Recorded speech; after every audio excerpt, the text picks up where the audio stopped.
How many of you are happy with this fuel subsidy removal right now? Like, how has the experience been? It's been fair, right? No, the ride has been so wonderful. Like, you've gone to the filling station to fill your car full tank. You've been running on generator 247. You know, you've been transporting yourself at a very lesser price. You see, when I was talking about our government being selfish, when I was faulting our government leaders for going to commission Dangote's refinery, meanwhile our government-owned refineries are not working, you guys came under my post to criticize me, insult me, that why am I being a pessimist, why am I being a killjoy, I should celebrate something good for once. Now look at where it has landed us. This fuel subsidy removal is the effect of our refineries not working. Now imagine, if our refineries were to be working, then we will not be talking of fuel subsidy in the first place. No this and no peace. God has blessed Nigeria with so much crude oil, but we have to transport it, like we have to export it out of Nigeria. It comes with a cost. We'll now pay for refining. It comes with a cost. We'll now pay for importation back to Nigeria. You know, when it's being refined to petrol, it comes with a cost. And that is where fuel subsidy comes. Government feels when the cost of exportation of our crude oil outside Nigeria, the cost of refining into petrol, and the cost of bringing it back, that's importation back to Nigeria, is being calculated, the citizens will not be able to pay.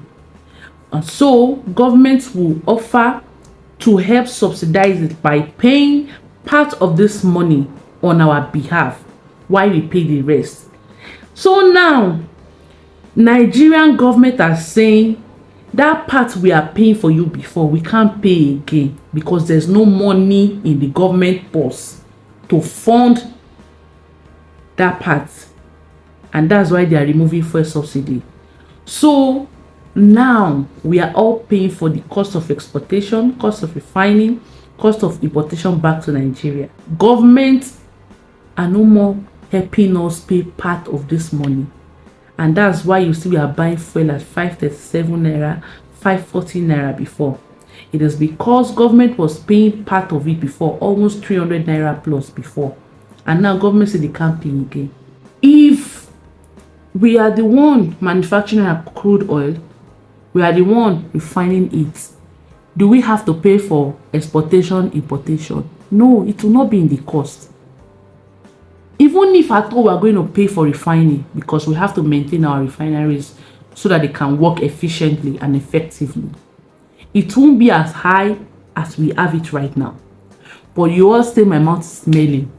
And I ask again, what exactly does it take our government to get our government-owned refineries to be working, but are very swift to commission Dangote? And let me ask this question again. Why wait till Dangote commission his refinery before removing fuel subsidy? I thought we all agree Dangote's refinery is a feat that has not been achieved by anybody. It's going to help a whole lot of Nigeria, you know, reduce the stress of paying for cost of refining outside Nigeria. Because even if Dangote starts his operation right now, he will be selling at 500 and above. You see what I'm saying? Selfish interest.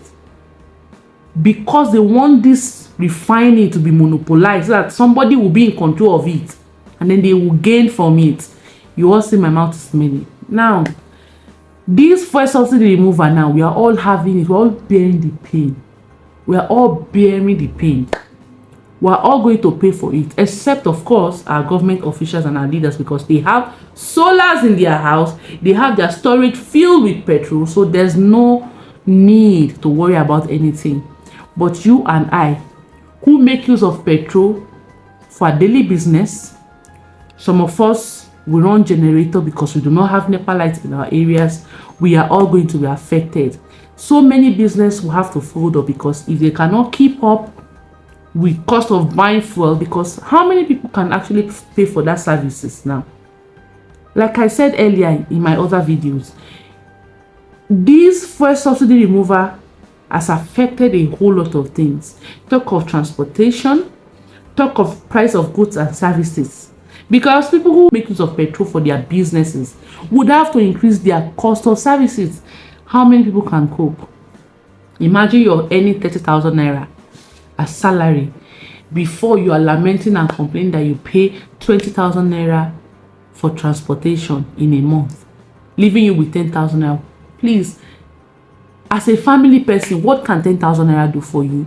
You have to pay light bills, you have to pay for water bills, you have to pay for security bill, and you have to pay your children's school fees, and then you have to buy food stuff at home.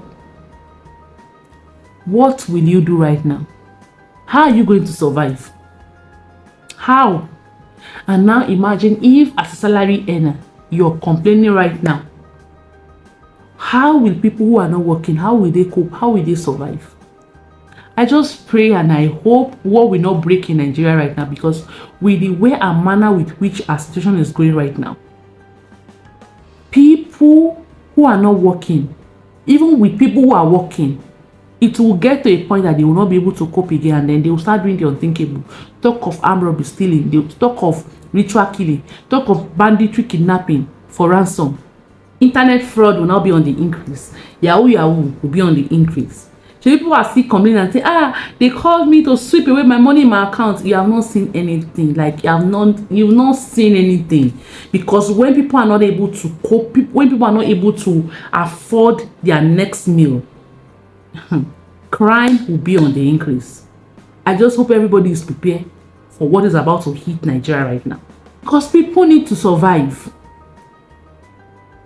And when I was saying it, a whole lot of you condemned me. Now look at where we are now, and there's still tendency and probability that this fuel will be increased to 800 naira. So what are we going to do? And why have I not seen any of our governors, take Tinubu to court? Because during the naira scarcity, El-Rufai and some governors, Bello, took President Buhari to Supreme Court, saying he's inflicting pain on the masses, the citizens are suffering, there's hunger in the land. Why have I not seen any governor taking Tinubu to court, saying the people are not having it rosy? Because the truth of the matter is, ever since this fuel subsidy has been removed, nobody has had it rosy, including APC, Labour Party, PDP members. Everybody has been bearing this pain. Normally, fuel I'll buy for 2,000 naira is now 6,000 naira. And in my area, we don't even have light. So you see that I'm in for it. I just hope, like I said, I pray this will not drive us to anarchy. I pray war will not break out in Nigeria, because it is well.